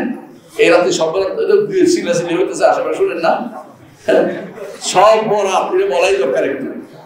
ইলমের কারণে সব বরাত না থাকার কারণে সব বরাত পালন, সব অর্থ কি রাত, বরাত অর্থ কি ভাগ্য, সব বরাত অর্থ কি হইলো ভাগ্য রজনী। আল্লাহ রাসূল কি ফার্সিতে কথা বলছে কোনদিন? কোন ভাষায় কথা বলছে? আরবিতে। ভাগ্য রজনী আরবি করলে কি হয় জানেন? লাইলাতুল কদর। এটা ট্রেনের দিকে আনলো কে? ট্রেনের দিকে আনলো কে? এটা তো রমজানে ছিল, রমজানকে দিকে নিয়ে আসলো কে? মূল কারণ বুঝছেন? আল্লাহ তাআলা কোন কিতাব রমজান মাসে নাযিল করেন নাই, সমস্ত কিতাবে রমজান মাসে নাযিল করেছেন আল্লাহ। শুরুটা এটা বলতেছি, সবসময় তো কোরআন নাযিল হয়েছে, কিন্তু কোরআন বা কিতাব নাযিল হয়েছে, কিন্তু প্রত্যেকটা কিতাবের শুরু নাযিল হয়েছে রমজান মাসে। এটা হাদিস দ্বারা প্রমাণিত, সহিহ হাদিস দ্বারা। রমজান মাস হচ্ছে আল্লাহ কোরআন নাযিল কিতাব নাযিলের মাস, রমজান মাসটা। কিন্তু যখন তারা হিসাব বদলে গেছে, আরবি হিসাবকে বদলে হচ্ছে, তখন তাদের নিজস্ব হিসাব করতে করতে এইদিকে নিয়ে আসছে, এই মাসে চলে আসছে। এটা কোনোদিনই সবাই বরাতের কিছু না, এটার সাথে কোনো ইবাদতের কোনো সম্পর্ক নাই, ইবাদতের কোনো হাদিসে নাই, এটার সাথে শুদ্ধ নাই। একটা হাদিস আছে, যে হাদিসটা কেউ কেউ হাসান বলছে, আমরা সবার কথা বলি না, সেটা হচ্ছে আল্লাহ তাআলা এই রাত্রিতে যে শিরিক করবে না, বিদ্বেষ পোষণ করে না একে অপরকে, এবং যে রাতে এই রাত্রিতে বিদআতে লিপ্ত হবে না, সে আল্লাহ তাআলা তাকে ক্ষমা করে দেন। এটা কেউ কেউ হাসান বলছে, শাইখুল আলবানী রহমাতুল্লাহ আলাইহি, কিন্তু আমাদের ভাষায় একটা বলেন শুদ্ধ না, আসলে হাদিসটা এটাও শুদ্ধ না। এই জন্য শবে বরাত সম্পর্কে হাদিস এগুলো আসলে শুদ্ধ না। একটা শবে বরাত না, এটা কি লাইলাতুল নিসফি মিন শাবান, শবে বরাতের কোনো হাদিসে নাই, শুদ্ধ নাই। শবে বরাত আসলেই নাই, এটা হচ্ছে লাইলাতুল নিসফি মিন শাবান, শাবানের মধ্যরাত্রি, এটা নিয়ে কথা আছে, কিন্তু শবে বরাত না। এটা সারা রাত যদি 100 রাকাত নফল নামাজ পড়ে কেউ কেউ দেখছে না, 100 রাকাত, এর ফজর নামাজ ছুটে যায়, ছুটে যদি নাও যায় তাও জায়েজ হয় না এটা, কারণ বিদআত করলে তার গুনাহটা ক্ষমা হচ্ছে না। কারণ ইল্লা মুশরিকিরা ও মুশাহিদের দুটো অর্থ করা আছে, একটা হচ্ছে মুবতাদা, আর একটা হচ্ছে একজন হিংসা বিদ্বেষকারী মহাসির। এই দুই অর্থ যদি কোনো হয়, এই দুই অর্থ অনুসারে যদি কেউ সব পালন করে, পরের দিন শবে বরাতের কারণ রোজা রাখে, তাহলে সে ব্যক্তি গুনাহের কাছে আসছে। তাহলে কি করতে হবে? যদি সে আগে থেকে কারো অভ্যাস আছে রাতে তাহাজ্জুদ পড়ছে, পড়বে। যদি আগে থেকে কারো অভ্যাস আছে আইয়াম বেদে নফল রোজা রাখতে, তাহলে সে রাখবে। কিন্তু স্পেশালি এই মাসের কোনো রোজাও রাখতে পারবে না, এই রাত্রির স্পেশাল কোনো ইবাদত করতে পারবে না, কারণ রাসূলুল্লাহ সাল্লাল্লাহু আলাইহি ওয়াসাল্লামের শরীয়তে প্রমাণিত হয়নি, সাহাবায়ে কেরাম করেনি, তাবেঈনরা করে, ইমামরা করেনি। তো যারা করে তারা কোথায় করে? ইলমের অভাবে করে, সঠিক ইলমের অভাব। তার ইলম তো পরীক্ষিত হয় নাই, যে যা পাইছে তাই নিয়েছে। সারা দিন ধরে আপনি যদি কোনো মাছ ধরেন, আর মাছ ধরতে তো আপনার ডুলের ভিতরে যদি কোনো একটা সাপ ঢুকে যায়, তো কি হইব? মাছগুলো সব খেয়ে ফেলবে। ভাই কথা বুঝছেন কিনা? আপনি এত কষ্ট করে মাছ ধরেছেন, এত কষ্ট করে আপনি মাছ ধরেছেন, কিন্তু মাছগুলো সব খেয়ে ফেলতেছেন। বুঝলেন তো? বেদাত করলে আপনার একটাও টিকবে না। দুর্ভাগ্যবশত সালাফিরা ছাড়া, সালাফি বুঝেন তো, সালাফিরা ছাড়া কেউ এই ময়দানে সঠিক পথে নাই। বেশিরভাগ এখানে ভুলের মধ্যে আছে। যারা নিজেদেরকে সহি দাবি করে বিভিন্ন আশেপাশে আছে, তারা জনগণের সাথে মিশে কিছু একটা করতে চায়। জনগণ চায়, তোমরা আতশবাজি করেন না। আতশবাজি না করলে নাকি জায়েজ হয়ে যাবে। সত্য নাকি কথাটা? আতশবাজি না করলে জায়েজ হয়ে যাবে না, জায়েজ হবে না। কথা বলছেন কিনা? আতশবাজি, সিন্নি খাওয়া, পোলাও বানানো, এটা না করলে কি এটা জায়েজ হয়ে যাবে? না, এটা জায়েজ না, এটা হারাম। এটা পালনে করা যাবে না। এটা সাধারণ রাতের মতোই একটা রাত। এখানে যে জিনিসটা করতে হবে সেটা শিরিক মুক্ত থাকতে হবে, বেদান্ত মুক্ত থাকতে হবে, হিংসা উদ্দেশ্য মুক্ত থাকতে হবে, যদি হাদিস সহিহ হয়। আর যদি সহিহ হাদিসটা সহিহ না হয় তাহলে কিচ্ছু করার দরকার নেই। কথা বুঝছেন কি? সহিহ হয় অতিরিক্ত আমলের বাইরে কিছু না, আমল না করা। কারণ শিরিক হচ্ছে কোনো কাজ অন্যায় না করা, বেদাত হচ্ছে না করা, হিংসা বিদ্বেষ পরিত্যাগ করা হচ্ছে না করা। সেটা করার মতো তো কিছু বলে না। আপনি রাত্রি জায়গা করতে কোথায় পাইছেন? এটা শরীয়ত বলে না।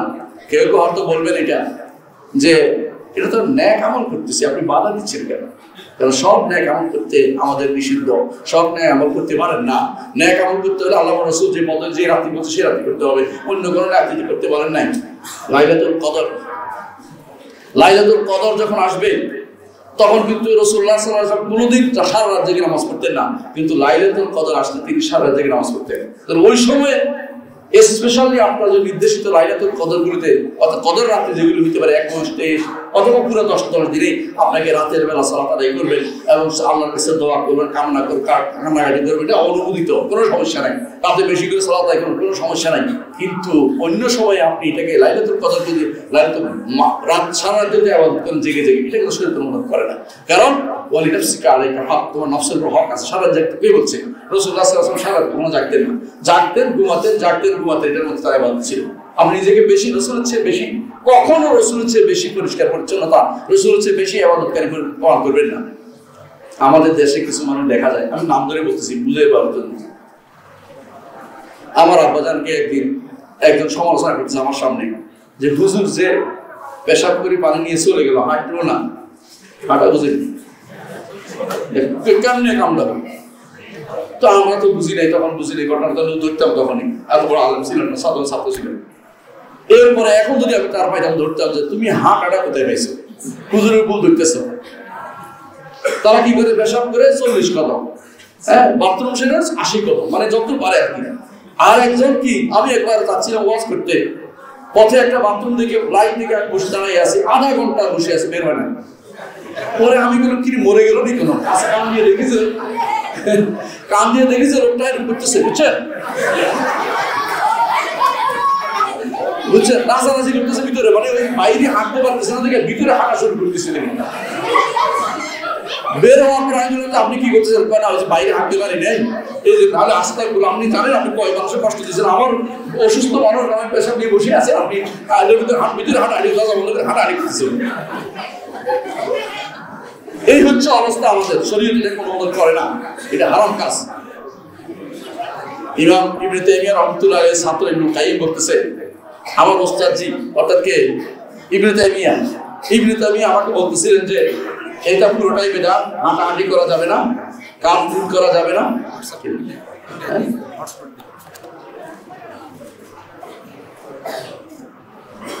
এক মিনিট।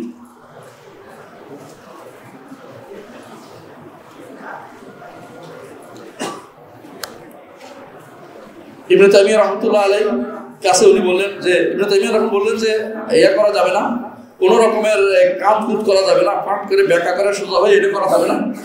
এখন এবং ওর মধ্যে আরেকটা জিনিস আছে, এটা কি না তোর বাপের বলে, এটা আরেকটা, অর্থাৎ নিজে লজ্জাস্থানকে চিপি বের করা, বুঝলেন না কথাটা? এটা একটা আছে ওদের মধ্যে নীতি। তো ইবনে তাইমিয়া বলছে এটাও করা যাবে না, সাবধান, এটাও করা যাবে না। ইবনে তাইমিয়া তো কঠোর ছিলেন, সাবধানী ছিলেন, ফেতনার মধ্যে উনি নেই, আলহামদুলিল্লাহ আল্লাহ তাআলা ওনাকে সঠিক বুঝ দিয়েছেন। তো বলতেছে আমি ওনার কাছে খুবই মোরাজা করছি যে এটা কেমনে বলেন আপনি, আমরা তো উনি তো প্রথম জীবন তো ছিলেন, ইবনে কাইয়িম রাহমাতুল্লাহ ছাত্র ছিলেন না, তো এসে উপস্থিত তার এলাকায় বলছে আমার এলাকায় তো আমরা এগুলো করে আসছি, ওস্তাদ এটা কি মানা যায় না যে এটা কোনো রকম এটা কিছু বলে এটা কিছু করা যাবে না? তো বলছে উদাহরণ দিচ্ছে, এটা শোনা দরকার আপনাদের, এটা হুজুররা উদাহরণ দেন। হয়েছে ইবনে কাইয়িম বলতেছে ওস্তাদ জি শোনেন, একটা বোতলের মুখ ঢেলে দিলে কি হয়? ফোটা পানি পড়তে থাকে না? আমি যে বোতলের মুখ ঢেকে দিচ্ছি এই জন্য অল্প অল্প করে পানি পড়তেছে, তো পড়তে থাকবে না, এটা বন্ধ করা লাগবে না? এই জন্য কিছু হাঁটাহাঁটি করলে এটা শেষ হয়ে যাবে, একসময় আর পড়বে না, ধাক্কি করলে শেষ হয়ে যাবে। বোতলের মুখ ধাক্কা থাকলে পানি শেষ হয়ে যায় না, বুঝলেন না কথাটা? ইবনে তাইমিয়া বলতেছে ও ছাত্র, তোমার কি আছে ভুল হয়েছে, তোমার কি আছে ভুল আছে। কেন কি আছে ভুল হয়েছে? তুমি এটাকে বোতলের সাথে কিয়াস করেছো, বোতলের সাথে কিয়াস হবে না এটা, কারণ বোতলের মুখের মতো নয় আমাদের পেশাবের রাস্তাটা, বুঝো? এটা হচ্ছে মায়ের স্তনের মতো পেশাবের রাস্তাটা। দুধ বাচ্চারা যখন খাবায় প্রথমে ফোর্সে ছুটে, পরে শেষের দিকে আসতে মা কি করে আস্তে করে দুইটা চাপ দেয়, দুধটা থেমে যায়, আর দুধ বের হয় না। অর্থাৎ দুধ বের হওয়ার পর যে স্পোর্টস শেষ হয়ে গেছে, কথা বুঝছেন কিনা? এরপর এটাকে টিপি বের করলে একসময় মা অসুস্থ হয়ে পড়বে, তোমরা এরপরে টিপি করে বের করলে ক্ষতিগ্রস্ত হবে, অভ্যাস হয়ে যাবে, এরপর তুমি আর সুস্থ হতে পারবে না। এটা অভ্যাস করবে না কোনোদিন।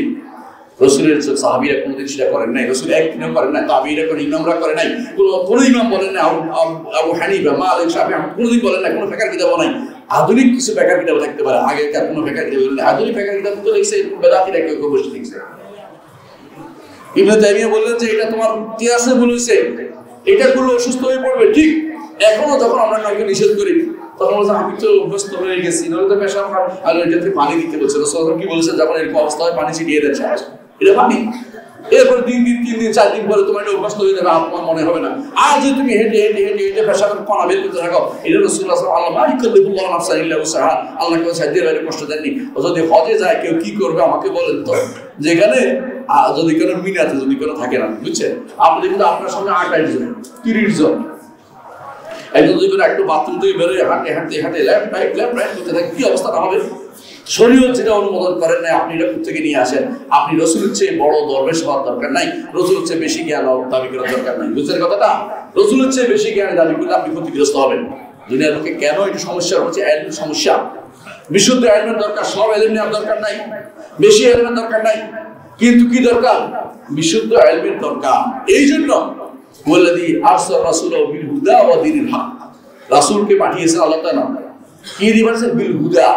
বিল হুদার তাফসীর করেছেন আল ইলমুন নাফি', আল ইলমুন নাফি', উপকারী জ্ঞান, উপকারী ইলম। সব ইলম নয়, যা ইচ্ছে তা নিবেন না, ইলমটা উপকার যেটা, এটা আপনি কোরআন সুন্নাহ ভিত্তিক সেটা নিবেন।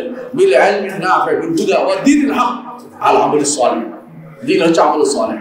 ওয়াল্লাযী আরসালা রাসূলাহু বিল হুদা ওয়া দীনিল হক, এটাও আমাদের শেখ মুসাইমিনের কথাই বলছি, যার নামে আমাদের সেন্টারটা হয়েছে, তিনি এই তাফসীর করেছেন। বিল হুদা ওয়া দীনিল হক, হেদায়েত নিয়ে পাঠিয়েছেন অর্থাৎ ইলম নাফি', ইলম নাফি'। রাসূল যা বলেছেন তা ইলম নাফি'। এর বাইরে অন্য যত ব্যক্তি, আবু জাহল বললেন ইলম নাফি' নয়, আবু জাহল তো ইলমের অধিকারী ছিল না, কিন্তু ইলম তার কোনো কাজে লাগে নাই, কারণ এটা বিশুদ্ধ ইলম ছিল না। আবার আবু জাহল কিন্তু আল্লাহকে মানতো, আবু জাহল আল্লাহকে মানতো কি? মানতো, কিন্তু এই মানা দিয়ে কাজ হয় নাই, কারণ একমাত্র আল্লাহর ইবাদত করে নাই। কথা বুঝছেন কিনা? ইলমটা পরিচ্ছন্ন ছিল না, অপরিচ্ছন্ন জ্ঞান ছিল। অপরিচ্ছন্ন জ্ঞান দিয়ে আল্লাহর ইবাদত করলে এটা নেওয়া হয় না। আল্লাহ তাআলা তাইয়্যিবুন লা ইয়াকবালু ইল্লা তাইয়্যিবান, তিনি পবিত্র, পবিত্র ছাড়া কিছু গ্রহণ করেন না। যেটা পবিত্র শুধু এটাই দিবেন, অপবিত্র জিনিস তিনি আবার পিছিয়ে ফেলে দিবেন, দিবেন না কিছু। তিনি যেটা অন্যায় ঢুকে এসেছে, শিরক ঢুকাইছে, এটা তিনি ফেলে দেন। রাসূলুল্লাহ সাল্লাল্লাহু আলাইহি ওয়াসাল্লাম বলেছেন হাদিসে কুদসিতে, আল্লাহ তাআলা বলেন আনা আগনা শুরাকা আন শিরক, যত মুশরিক আছে তাদের শিরক থেকে আমি সম্পূর্ণ মুক্ত। মান আমিলা আমালান আশরাকা ফিহি মা'i গায়রি তারাকতুহু ওয়া শিরকাহু, যে ব্যক্তি কোনো আমল করবে এর সাথে আমার সাথে শরীক করবে কাউকে, তাকেও ছাড়ে, তার আমলটাকেও ছেড়ে দেয়, এটা আমার কোনো দরকার নাই, আমি অংশ নেই না। অংশ যদি নিবে না, নিলে আল্লাহকে পুরোটা দিতে হবে। সুতরাং ইলম যদি আপনার শুদ্ধ হয় তা আপনি নবীর অনুসারী, অশুদ্ধ বিদ্যা অনুসারী হলে আপনি এটা নবীর অনুসারী জ্ঞান হয় নাই, এই জ্ঞান আপনার কোনো কাজে আসবে না। সেজন্য বিশুদ্ধ ইলমের অধিকারী দিতে হবে। বিশুদ্ধ ইলম কোথায় পাওয়া যায়? বিশুদ্ধ ইলম পাইতে হয় বিশুদ্ধ মানুষের কাছে। বিশুদ্ধ মানুষ তো সত্যিকার বিশুদ্ধ মানুষকে মুহাম্মদ রাসূলুল্লাহ সাল্লাল্লাহু আলাইহি ওয়াসাল্লাম এবং তার সাহাবায়ে কেরাম এবং তাদের সুন্দর অনুসারী, সবাই নয়, সুন্দর অনুসারী কিয়ামত পর্যন্ত যত মানুষ চলবে তারা বিশুদ্ধ ইলমের অধিকারী। আমাদের শেখ মুহাম্মদ বিন সালেহ আল তাইমিন, শেখ বিন বাজ, শেখ আলবানী রাহমাতুল্লাহ আলাইহিম আজমাইন, তারা আসলে বিশুদ্ধ ইলমের অধিকারী। হ্যাঁ, আমরা এটা বলছি না তাদের ভুল হয় না, তাদেরও ভুল হতে পারে, কিন্তু তাদের ভুলের চেয়ে শুদ্ধ অনেক অনেক অনেক বেশি। তাদের ভুলগুলি ইজতিহাদের কারণে সওয়াবের অধিকারী হবে, কিন্তু তারা আল্লাহ তাআলার ব্যাপারে, আল্লাহ তাআলা দ্বীনের ব্যাপারে, এই মানে আকীদার ব্যাপারে কোনো ভুল করেন নাই। তারা যে সমস্ত ভুলগুলি করেছেন হয়তো মানহাজের ক্ষেত্রে অথবা মাযহাবের ক্ষেত্রে কোনো মাসালা তাদের একজন থেকে আরেকজন ভিন্ন মত পোষণ করেছে, সেগুলি ভুল বলা যায় না। এগুলো হচ্ছে আমার ইজতিহাদের দোষ, ওনার ইজতিহাদের দোষ, সেটা বলা যায়। কিন্তু আকীদার মাসালা তারা সব এক ছিলেন, বিশুদ্ধ আকীদাতে তারা কোনো কম্প্রোমাইজ করেন নাই। আমাদের সন্তানদেরকে সেভাবে বিশুদ্ধ আকীদা তৈরি করতে হবে, আপনাদের বিশুদ্ধ আকীদা তৈরি হতে হবে, যাতে আমরা দেখলে বুঝতে পারবে বেদাত করতেছে, কোনো কম্প্রোমাইজ নেই, বেদাতের সাথে আমার কোনো চলাফেরা নাই, উঠে বসা নাই। বেদাতি করতেছে, বেদাতির কোনো কথা হবে না, বেদাতি করলেই সেটা আপনার জন্য গুনার কারণ, বেদাতের সাথে মিললে আপনার জন্য গুনার কারণ, বুঝছেন কিনা? এই জন্য আপনারা পড়বেন ওয়ালা তাকু বিদইয়া। হ্যাঁ, কবি কি বলছে? ওয়ালা তাকু বিদইয়া লাআল্লাকা তুফলিহু। দেখছেন তো আমাদের ছাত্ররাও জানে এটা। বেদাতি হইও না যাতে তুমি সফল কাম হতে পারো। বেদাতি হলে সফল কাম হতে পারবেন না, কারণ বেদাতি হলে সবচেয়ে বড় ক্ষতিগ্রস্ত হবেন কোথায় জানেন? হাসরের মাঠে আপনার সবচেয়ে বেশি দরকার হবে এক ফোঁটা পানি। সেদিন আপনি পানি পাবেন না, সেদিন আপনি পানি পাবেন না। আপনার যখন বেশি পানির দরকার সেই সময় আপনি পানি না পান, আপনার মতো হতভাগা আপনি হতে পারেন, আপনি শেষ, আপনার জীবনের সেই সময় আপনি পানির পিছনে আসবেন, আপনাকে তখন টেনে নিয়ে হবে এবং বলবে যে এরা বানিয়েছে, বানিয়ে দিন চালিয়েছে। আমরা বানিয়ে দিন চাই না, আমরা আল্লাহ রাসূলের দিনটা অর্জন করতে চাই। আল্লাহ আমাদের তৌফিক দান করুন। এই জন্য আমরা এটাই বলবো, ইলমে সালেহ, ইলমে নাফে, যে ইলমটা অর্জন করলে আপনার সন্তান উপকৃত হবে, আপনি উপকৃত হবেন, আপনি আখিরাত অলঙ্কৃত হবে, আখিরাত কাজে লাগবে, সেই ইলমটা অর্জনের জন্য এই আমাদের সেন্টার কিন্তু আপনি হাজির হবেন। এবং এখানে যারা দাস দিবেন, আলহামদুলিল্লাহ এই দুইজন দাস দিয়ে গেছেন, দুইজন আপনারা জানেন না ওরা কত যোগ্য মানুষ, মাশাআল্লাহ অনেক যোগ্য। আর মাঝে মধ্যে দাস দিবেন ইনশাআল্লাহ। আমরা আমাদের এখানকার টিচারদের মধ্যে যাদেরকে আমি যোগ্য মনে করি তাদেরকে আমি বলবো এখানে দাস দিতে, এবং যোগ্য আলেমে দ্বীন এখানে দাস দিবে, তাদের দাস ইনশাআল্লাহ আপনারা নিয়মিত অংশগ্রহণ করবেন, বসবেন।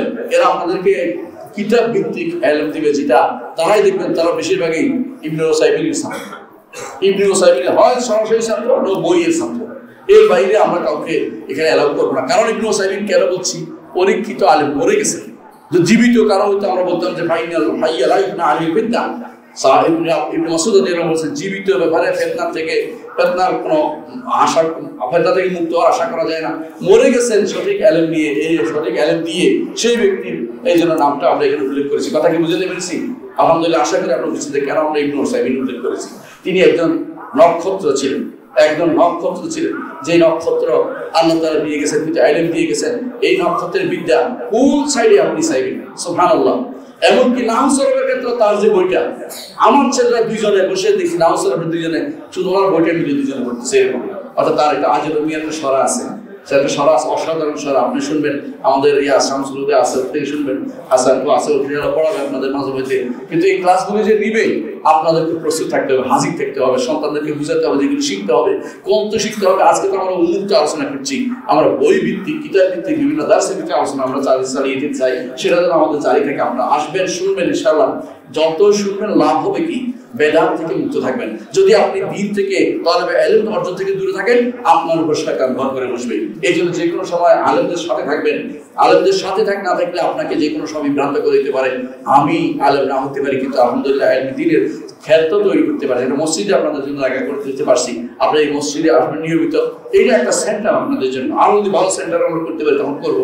এখন যতদিন পারি এটা আমরা চালিয়ে যাবো ইনশাআল্লাহ। আল্লাহ আমাদের তৌফিক দান করুন। সুবহানাকাল্লাহি ওয়া বিহামদিহি, আশহাদু আল্লা ইলাহা ইল্লা আনতা, আস্তাগফিরুকা ওয়া আতুবু ইলাইক। আসসালামু আলাইকুম ওয়া রাহমাতুল্লাহি ওয়া বারাকাতুহু।